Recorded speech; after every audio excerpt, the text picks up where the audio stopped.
ഖുർആനിലെ ഖവാത്തീമുൽ ബഖറ എന്ന ഒരു ഭാഗമുണ്ട്. ഏതാണ് ഖവാത്തീമുൽ ബഖറ എന്ന് പറയാൻ പറ്റുമോ?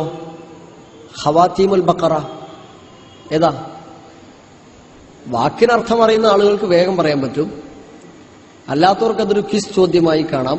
ഖവാത്തീമുൽ ബഖറ ഏതാണ്? കേൾക്കുന്നില്ല? അവസാനത്തായത്ത് ആ വാചകത്തിന്റെ അതിന്റെ അർത്ഥമാണ് പറഞ്ഞത് അല്ലേ? അവസാനത്തായത്ത്. അപ്പൊ ഏതാണെന്ന് പറയണം. ഇനി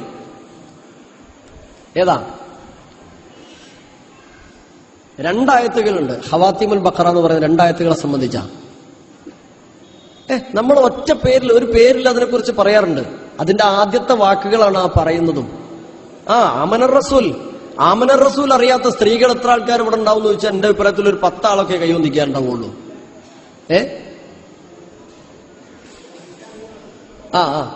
ആമനർ റസൂൽ അവിടുന്ന് ഇങ്ങോട്ട് വരുന്നേ അതിന്റെ ശേഷമുള്ള രണ്ടായത്തുകള്. ആമനർ റസൂല് അറിയാത്തവര് വളരെ ചുരുക്കം ഉണ്ടാവുള്ളൂ. എത്ര ആൾക്കാരുണ്ടാവും ഇവിടെ? ആമനർ റസൂല് അറിയാത്തവരോട് കൈവന്തിക്കാൻ പറയുന്നത് മോശ. ആമനർ റസൂല് അറിയുന്നവർ എത്ര ആൾക്കാരുണ്ട്? സ്ത്രീ പുരുഷ ജനങ്ങളെ കൈവക്കൂ. ആമനർ റസൂൽ അറിയുന്നവർ. എന്നാലേ ഇന്നു മുതൽ അത് മനഃപ്പാഠമാക്കാൻ സമയം കണ്ടെത്തണം. അറിയാത്തവരോടാന്ന് വിചാരിച്ച് കൈവന്തിച്ചതാ? ആയിക്കോട്ടെ. പിന്നെ ആമനർ റസൂൽ പഠിക്കണം. പ്രവാചകൻ പറഞ്ഞത് മൻ ഖറഅ ഖവാത്തീമൽ ബഖറ ഫീ ലൈലത്തിൻ ഔ കമാ ഖാല റസൂലുള്ളാഹി സ്വല്ലല്ലാഹു അലൈഹി വസല്ലം. ഞാൻ ആ വാചകങ്ങൾ കൃത്യമായി ഓർക്കുന്നില്ല, അങ്ങനെ തന്നെയാണെന്ന് എനിക്ക് തോന്നുന്നു. ആമനർ റസൂൽ ഖവാത്തീമുൽ ബഖറ രാത്രിയിൽ പാരായണം ചെയ്യുന്നവന് അത് തന്നെ മതിയെന്ന്. അതുകൊണ്ട് എല്ലാ ദിവസവും രാത്രിയിലെ സുപ്രധാനമായ ഒരു മന്ത്രമാണ് ആമനർ റസൂൽ എന്ന് മനസ്സിലാക്കണം. ജീവിതത്തിൽ നമുക്ക് തടുക്കാൻ കഴിയാത്ത ആകസ്മികമായ അപകടങ്ങളും ദുരിതങ്ങളും വന്നു പെടാനിടയുണ്ട്. അള്ളാഹു കാക്കട്ടെ. അപകട മരണങ്ങളും മാരക രോഗങ്ങളും. എന്താ ചെയ്യാൻ പറ്റും? നമുക്ക് എന്ത് ചെയ്യാൻ പറ്റും? നമ്മുടെ ശരീരത്തിലെ രോഗപ്രതിരോധ ശേഷി നഷ്ടപ്പെടുത്തിക്കൊണ്ടിരിക്കുന്ന ഭക്ഷണങ്ങളാണ് നാം കഴിക്കുന്നത് പോലും. എന്താ നമുക്ക് വരും ദിവസങ്ങളിൽ വരാനിരിക്കുന്ന രോഗം എന്നറിയില്ല. പെട്ടെന്നായിരിക്കും നമുക്ക് ഇന്ന രോഗമുണ്ട്, ഇന്ന രീതിയിൽ നാം പ്രയാസപ്പെട്ടു എന്നറിയുന്നത്. ഇങ്ങനെയുണ്ടാകുന്ന പ്രയാസങ്ങളിൽ നിന്ന് രക്ഷപ്പെടാൻ എന്താ വഴി? ഒരു വഴി ദുനിയാവിൽ ഇപ്പം ഇല്ല.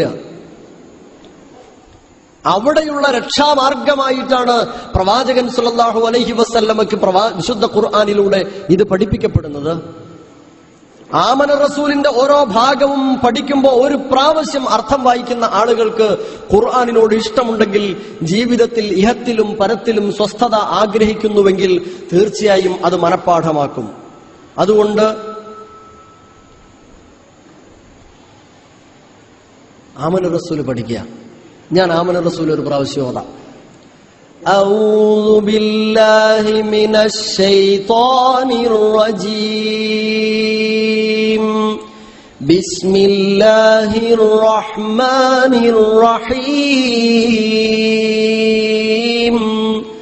ആമനർ റസൂലു ബിമാ ഉൻസില ഇലൈഹി മിർ റബ്ബിഹി വൽ മുഅ്മിനൂൻ കുല്ലുൻ ആമന ബില്ലാഹി വമലായികതിഹി വകുതുബിഹി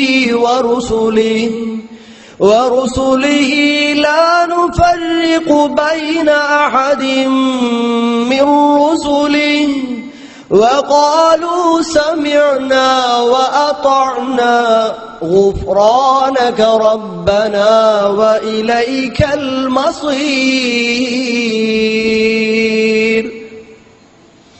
لا يكلف الله نفسا إلا وسعها لها ما كسبت وعليها ما اكتسبت. ربنا لا تؤاخذنا إن نسينا أو أخطأنا. ربنا لا تؤاخذنا إن نسينا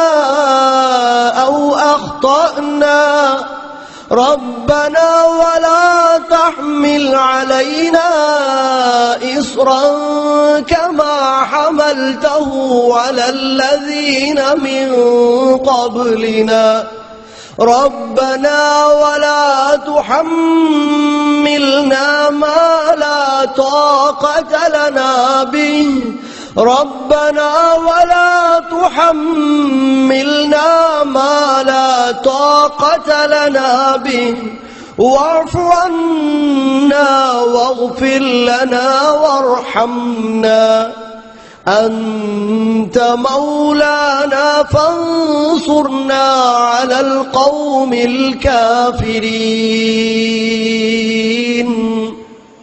എത്ര പ്രാധാന്യമുള്ള ഭാഗമാണ്, പ്രാർത്ഥനയാണ്, മന്ത്രമാണ്.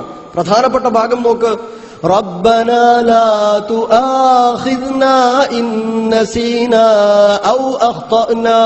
പടച്ച റബ്ബേ, ഞങ്ങൾക്ക് മറന്നുപോയതിന്റെ പേരിലോ ഞങ്ങൾക്ക് തെറ്റുവന്നതിന്റെ പേരിലോ ഞങ്ങളെ നീ പിടികൂടല്ല, ശിക്ഷിക്കരുത് റബ്ബേ.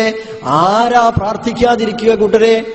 ആർക്കാ പറയാൻ മോഹമില്ലാത്തത്? സുഹൃത്തുക്കളെ, വന്നുപോയ തെറ്റിന്റെ പേരിൽ, മറന്നുപോയതിന്റെ പേരിൽ പടച്ചോനെ എന്നെ നീ പിടികൂടരുത് റഹ്മാനെ ഗഫാറെ.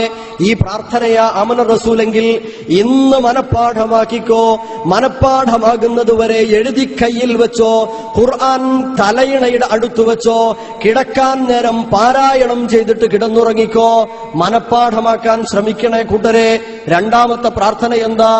റബ്ബനാ വലാ തഹ്മിൽ അലൈനാ ഇസ്റാ കമാ ഹമൽതഹു അലല്ലദീന മിൻ ഖബ്ലിനാ. ഞങ്ങൾക്ക് മുമ്പുണ്ടായിരുന്ന ആളുകൾക്ക് നീ നൽകിയതുപോലെ അതിപ്രയാസകരമായ പ്രയാസങ്ങളൊന്നും ഞങ്ങളുടെ മേൽ നീ നൽകല്ല റഹ്മാനേ റബ്ബേ. ഈ പ്രാർത്ഥന പറയാൻ ആഗ്രഹിക്കാത്തവരാരാ ഈ സദസ്സിലുള്ളത്? ആമന റസൂൽ മനപ്പാഠമാക്കിക്കോ കൂട്ടരെ. റബ്ബനാ വലാ തുഹമ്മിൽനാ മാ ലാ താഖത ലനാ ബിഹി. ഇതാരാ പറയാതിരിക്കുക? പടച്ച റബ്ബേ, ഞങ്ങൾക്ക് താങ്ങാൻ കഴിയാത്തത് ഞങ്ങളിൽ ഏൽപ്പിക്കല്ല റഹ്മാനേ. റബ്ബനാ, ഞങ്ങളുടെ റബ്ബേ, റഹ്മാനേ, പടച്ച റബ്ബേ. വലാ തുഹമ്മിൽനാ, ഞങ്ങളുടെ മേൽ നീ ഏറ്റിവെക്കല്ല, വഹിപ്പിക്കല്ല റബ്ബേ. മാലാ താഖത ലനാ ബിഹി, ഞങ്ങൾക്കത് താങ്ങാൻ കഴിയാത്തതാണെങ്കിൽ, താങ്ങാൻ കഴിയാത്തത് എന്റെ പുറത്ത് വെക്കല്ല റബ്ബേ എന്ന് ആരാ പറയാതിരിക്കുക? ആർക്കാ ഇത് പറയാൻ മോഹമില്ലാത്തത്? അതുകൊണ്ട് സഹോദരങ്ങളെ, പ്രാർത്ഥിക്കണം. വഅഫു അന്നാ, എനിക്കൊരുപാട് തെറ്റ് വന്നിട്ടുണ്ട്, അഫ്വ് നൽകണം, വിട്ടുതരണം. വഗ്ഫിർ ലനാ, പാപങ്ങളെല്ലാം ഞങ്ങൾക്ക് പൊറുത്തു തരണം റബ്ബേ. വർഹംനാ, അതാണ് നിന്റെ കാരുണ്യം, അതുകൊണ്ട് ആ കാരുണ്യം ഞങ്ങൾക്ക് നൽകണേ. നിന്നോടിത് പറയാൻ എന്തെന്നല്ലേ റബ്ബേ കാരണം? അന്ത മൗലാന, നീയാണ് ഞങ്ങളുടെ രക്ഷാധികാരി. അതുകൊണ്ടാണ് നിന്നോടിത് പറയുന്നത്. അതുകൊണ്ട് രക്ഷാധികാരിയായ റബ്ബേ, ഫൻസുർനാ അലൽ ഖൗമിൽ കാഫിരീൻ, കാഫിറുകളായ, ഒന്നുകൂടെ ആഴത്തിൽ പറഞ്ഞാൽ ഇപ്പറഞ്ഞതിനെയെല്ലാം തള്ളിക്കറയുന്ന കാഫിറുകളിൽ നിന്ന് എന്നെ നീ സഹായിക്കണമേ എന്ന്. സഹോദരങ്ങളെ, ഖവാത്തീമുൽ ബഖറ മനപ്പാടാക്കൂലേ?